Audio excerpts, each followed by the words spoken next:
Doktor ni Dennis Padilla, inaming naging kritikal ang nangyari kay Dennis Padilla bago ito tuluyang pumanaw.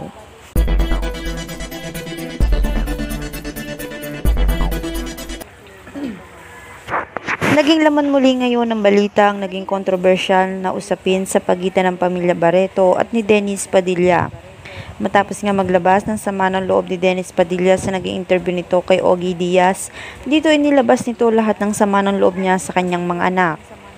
Maging ang natapos na kasalan ni Claudia, isa sa anak ni Dennis, at Marjorie Barreto ay nabalutan ito ng kontrobersyal dahil sa hindi siya ang naghatid sa altar kay Claudia at na minasama niya ito.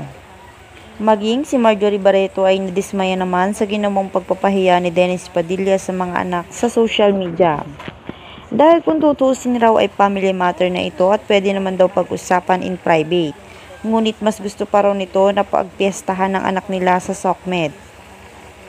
Na-question tuloy ang pagiging isang ama nito na kung tutuusin raw ay kung mahal niya ang mga ito ay hindi na sana umabot pa sa ganito.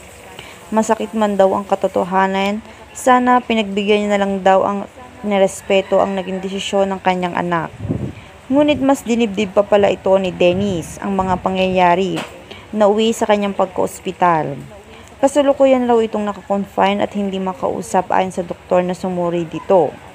Hindi raw naging maganda ang lagay nito. Hindi rin daw masabi ng mga doktor kung makakaya pa nito ang mga surgery na gagawin sa kanya dahil labis na napinsala ang puso nito.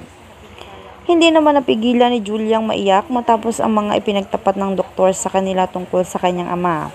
Sa kanyang mga mata, makikita ang panghihinayang para sa mga araw at panahon na hindi nila nakasama ang ama. Masakit din daw sa kanila na sa ganitong sitwasyon pa sila muling magkakasama.